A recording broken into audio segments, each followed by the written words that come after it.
Good morning, my dear student. I am Silesh Kumar Dwivedi, Assistant Professor, Department of Aerospace Engineering, SVNU सागर। आज हम लोग strength of material की बहुत ही important topic beam के बारे में स्टडी करेंगे। बीम की स्टडी करने से पहले सबसे पहले हम यह जानने की कोशिश करते हैं कि बीम पर कितने तरीके का लोड आता है, बीम क्या है और बीम कितने प्रकार की होती है, बीम पर कितने तरीके का सपोर्ट आता है और उन सपोर्ट पे जो रिएक्शंस आती है उनकी हम कैलकुलेशन कैसे करते हैं। सबसे पहले रिएक्शन की कैलकुलेशन की ज़रूरत हमें इसलिए पड़ती है क्योंकि रिएक्शन कैलकुलेट करते समय हम उस बीम पर आने वाले लोड के लिए एक सपोर्ट प्रोवाइड कर सकें। सपोज दैट जैसे ब्रिज है, ब्रिज के ऊपर से बहुत सारे गाड़ियाँ, बहुत सारे व्हीकल्स निकलते हैं और उन सभी को वियर करने के लिए ब्रिज पे नीचे कई सारे सपोर्ट लगाए जाते हैं। तो सबसे पहले हमें ये ज़रूरी होता है कि ऊपर से आने वाला लोड कितना है, उसके हिसाब से हम लोग नीचे से उस पर एक सपोर्ट प्रोवाइड करते हैं। सबसे पहले हम देखते हैं कि बीम पर कितने तरीके का लोड आता है। तो बीम पर नॉर्मली 3 टाइप्स के लोड आते हैं। सबसे पहला लोड होता है पॉइंट लोड, दूसरा होता है यूनिफॉर्मली डिस्ट्रीब्यूटेड लोड और तीसरा होता है यूनिफॉर्म वेरिंग लोड। सबसे पहले हम ये देखते हैं कि पॉइंट लोड किसे कहते हैं। When a load acts concentrated at a definite point then it is named at concentrated load और पॉइंट लोड। इट मीन्स यदि किसी बीम के किसी एक पर्टिकुलर पॉइंट पर कोई लोड एक्ट कर रहा होता है तो हम लोग उसे पॉइंट लोड कहते हैं। Next one is uniformly distributed load. ये क्या होता है, यदि किसी भी बीम पर कोई भी लोडिंग इस तरह लग रही है कि उसकी rate of loading is uniform along the length, it means a uniformly distributed load is one which is spread over a beam in such a manner that rate of loading is uniformly along the length. Generally, UDL is expressed as W Newton per meter. Generally हम लोग uniformly distributed load को UDL कहते हैं। Numerical solve करने के लिए हम लोग यूनिफॉर्मली डिस्ट्रीब्यूटेड लोड को एक पॉइंट लोड में कन्वर्ट करते हैं और ये पॉइंट लोड पूरे डिस्ट्रीब्यूटेड लोड के CG पर एक्ट करता है। Next one is uniformly varying load. ये क्या होता है, यदि सेक्शन टू सेक्शन लोड की इंटेंसिटी चेंज होती है तो हम लोग इस तरह के लोड को यूनिफॉर्मली वेरिंग लोड कहते हैं। नॉर्मली इसे ट्रायंगुलर लोड भी कहा जाता है। A uniformly load is one which is spread over a beam in such a manner that rate of loading varies from point to point along the length of the beam, in which इस तरह की beam में जो rate of loading 0 से start होकर अपनी maximum loading तक जाती है। नॉर्मली हम लोग इसे ट्रायंगुलर लोड कहते हैं और इस तरह की लोडिंग को न्यूमेरिकल सॉल्व करते समय हम लोग यूनिफॉर्मली वेरिंग लोड को भी एक पॉइंट लोड में कन्वर्ट करते हैं और ये पॉइंट लोड एक ट्रायंगल के CG पर एक्ट करता है। नेक्स्ट वन, अब हमारे पास अगला टॉपिक जो आता है वो आता है beam.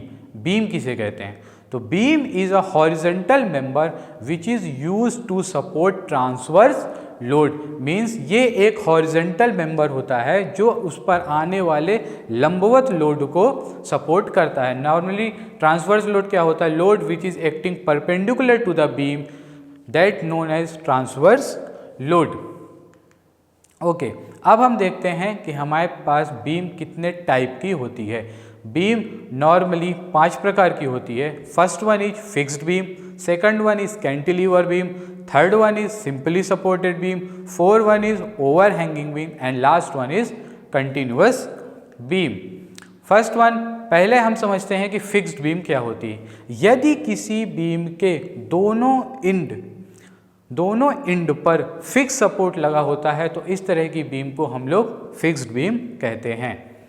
Next one is cantilever beam. ये क्या होते हैं, यदि किसी बीम के एक एंड पर सपोर्ट लगा हो और दूसरा एंड यदि फ्री होता है, जैसे ये हमारी एक बीम है, इस पर इसके एक सिरे पर हमने इसके एक सिरे को हमने फिक्स कर रखा है और दूसरे सिरे पे हमने दूसरा सिरा फ्री है, तो इस तरह की बीम को हम लोग कैंटिलीवर बीम कहते हैं।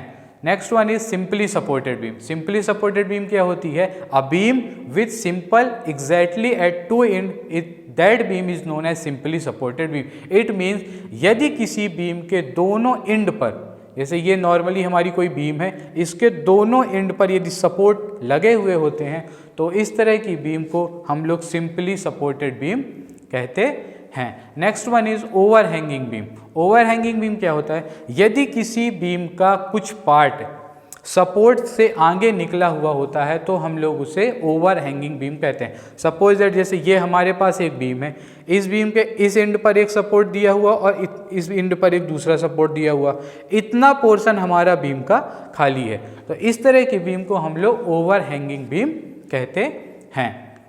Next one is continuous beam.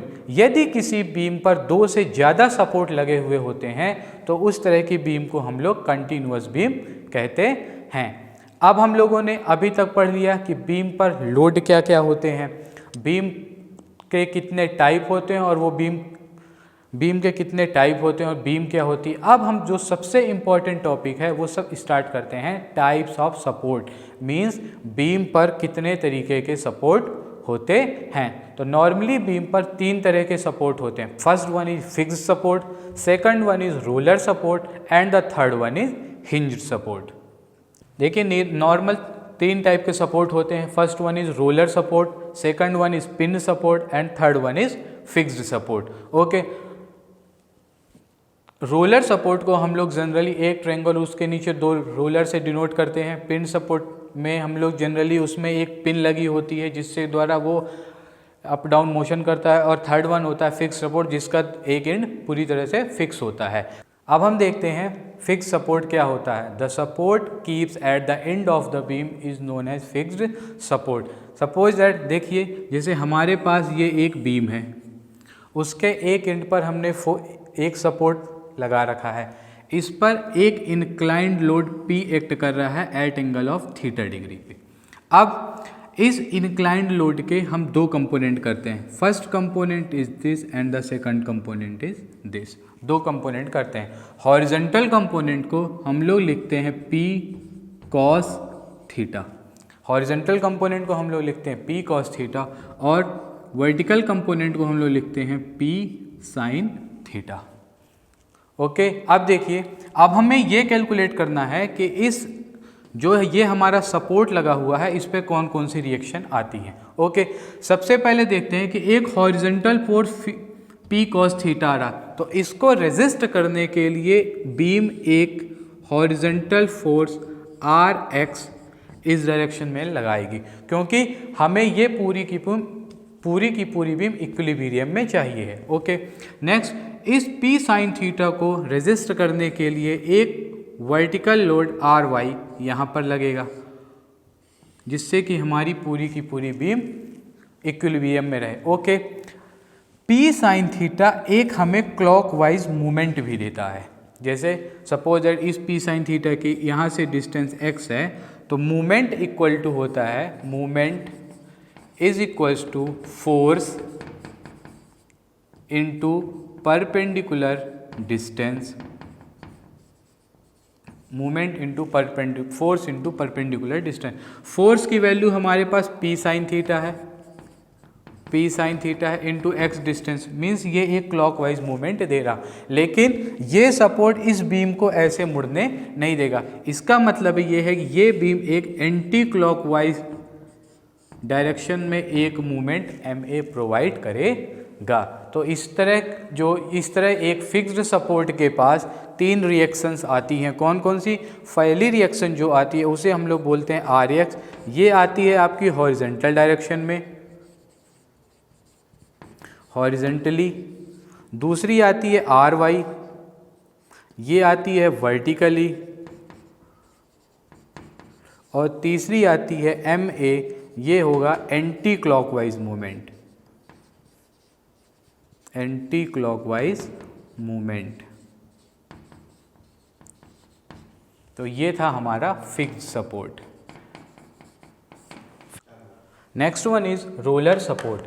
Suppose that ये हमारे पास एक बीम है और इस पर एक रोलर सपोर्ट लगा हुआ है। एक इंक्लाइंड फोर्स P किसी एक एंगल थीटा पर इस बीम पर एक्ट कर रहा है। इस P के दो कंपोनेंट करेंगे, पहला होगा P cos थीटा और दूसरा होगा P sin theta.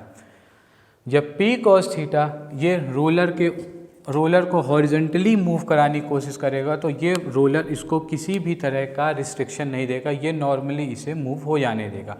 Similarly P sin theta, ये P sin थीटा इसको वर्टिकल मूवमेंट देने की कोशिश करेगा, लेकिन ये रोलर इसको मूवमेंट देने की कोशिश, इसको नीचे की तरह डाउनवर्ड नहीं मूव करने देगा। इसका मतलब ये हुआ कि यहाँ पर हमारे पास एक वर्टिकल रिएक्शन आती है। नेक्स्ट जो हमारे पास आता है वो आता है हिंज सपोर्ट। सिमिलरली यदि हमारे पास कोई बीम है और उस पर किसी एक एंगल थीटा पर एक फोर्स P लग रहा है तो इसके दो कंपोनेंट होंगे, P cos थीटा और P sin theta. Normally hinge support कुछ ऐसा होता है कि यहाँ पे हम एक पिन लगा के इसको ज्वाइन कर देते हैं। अब जैसे हॉरिजॉन्टल फोर्स आता है तो हॉरिजॉन्टल फोर्स इसको इस तरह प्रेस करेगा, लेकिन चूंकि ये यहाँ से हिंज है इसलिए इस पर कोई हॉरिजॉन्टल मूवमेंट नहीं होगा, इस पर कोई वर्टिकल मूवमेंट भी नहीं होगा, लेकिन हिंज अपने ओन डायरेक्शन पे यहाँ पर मूवमेंट कर सकता है। इसका मतलब ये हुआ कि हिंज सपोर्ट के पास ना तो कोई हॉरिजॉन्टल डायरेक्शन में कोई मूवमेंट नहीं होगी, वर्टिकल डायरेक्शन में भी कोई मूवमेंट नहीं होगी, और सिर्फ मूवमेंट क्लॉकवाइज इस पे अप्लाई होगा। It means a hinge suppose restricted the movement of the beam in any direction but it allow the beam to rotate about the support just like a door. जैसे door पे हम लोगों ने देखा एक हिंज सपोर्ट लगता है, वो सिर्फ डोर को ओपन और क्लोज कर सकता है, लेकिन ना उसको वो हॉरिजॉन्टली मूव होता है और ना ही वो वर्टिकली मूव होता है। तो इस तरह ये हमारे सपोर्ट फिनिश होते हैं। नेक्स्ट टॉपिक है हम यहाँ पर एक प्रॉब्लम सॉल्व करते हैं और उस पर देखते हैं कि हम कैसे रिएक्शन की कैलकुलेशन कर सकते हैं।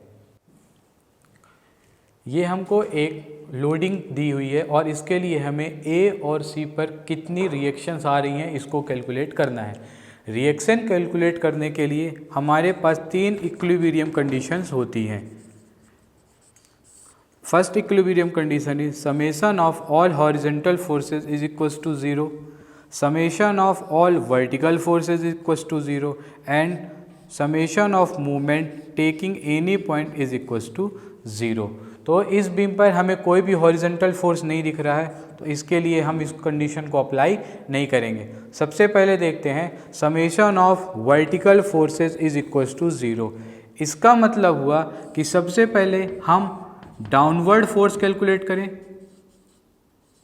और अपवर्ड फोर्स कैलकुलेट करें और फिर दोनों को इक्वल कर दें, तभी हमारी बीम किस में रहेगी, इक्विलिब्रियम में। तो सबसे पहले हम देखते हैं डाउनवर्ड फोर्स कौन कौन से हैं।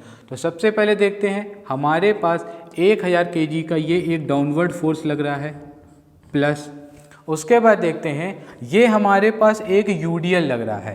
तो इस यूडीएल की जो इंटेंसिटी है वो है 200 kg पर मीटर। इट मीन्स ये 1 मीटर पर 200 kg का लग रहा है, तो इसकी टोटल जो लंबाई है वो है 3 मीटर। इट मीन्स ये लगेगा 200 × 3, इट मीन्स ये लगेगा आपका 600 kg का। तो टोटल जो आपका डाउनवर्ड फोर्स आया वो आया 1600 kg। ओके, अब देखते हैं हमारे पास अपवर्ड फोर्स कौन कौन से हैं। तो सबसे पहले अपवर्ड फोर्स, ए पे एक रिएक्शन लग रही है, सी पे एक रिएक्शन लग रही है, तो अपवर्ड फोर्स हमारे पास है RA प्लस RC। ये हमारे पास दो अपवर्ड फोर्स है, RA और RC। इक्विलिब्रियम की कंडीशन के लिए हम इन दोनों को इक्वल करते हैं। तो इक्वल करने पर जो हमारे पास वैल्यू आती है वो आती है RA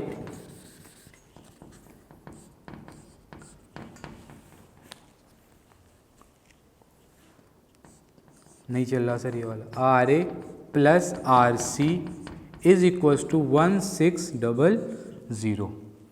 ये हमारे पास RA प्लस RC की वैल्यू आ गई और हम लोग इसे लिखते हैं equation number 1।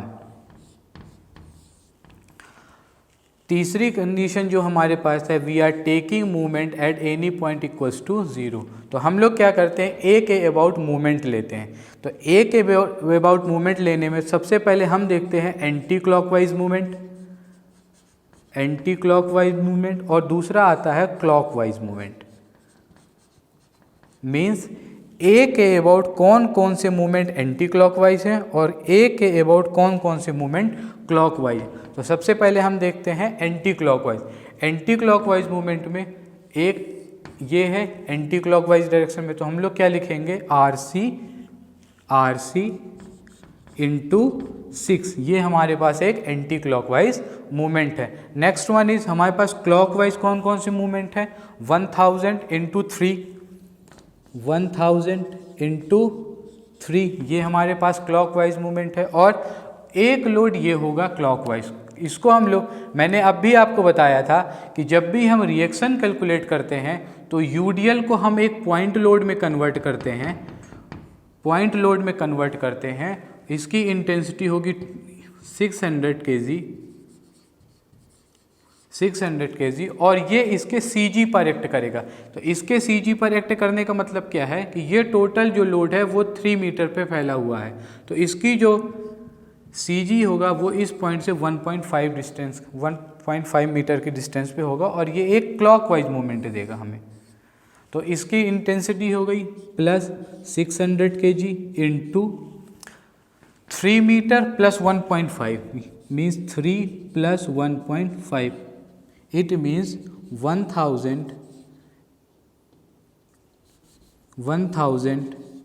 Into 3 plus 600 into 4.5। तो यहाँ से हमें, अब हम इन दोनों को इक्वेट करेंगे।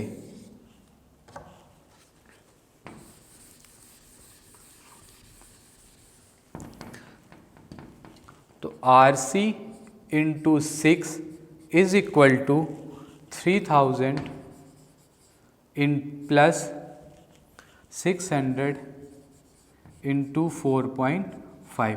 तो यहाँ से हमें डायरेक्ट RC के वैल्यू कैलकुलेट हो जाएगी। RC की जो भी वैल्यू आएगी उसे हम इक्वेशन नंबर 1 पे रखेंगे और यहाँ से हमें RA की वैल्यू भी कैलकुलेट हो जाएगी। इस तरह हम दोनों सपोर्ट पर रिएक्शन की वैल्यू फाइंड आउट कर लेंगे। ये यहाँ से हम लोगों ने RA और RC की वैल्यू कैलकुलेट कर ली। आप लोगों के लिए ये एक असाइनमेंट है, आप लोग इस प्रॉब्लम को सॉल्व करके मुझे व्हाट्सएप के ज़रिए या जीमेल के ज़रिए या टेलीग्राम के ज़रिए आप मुझे इसका आंसर चेक करवा सकते हैं। Okay, thank you.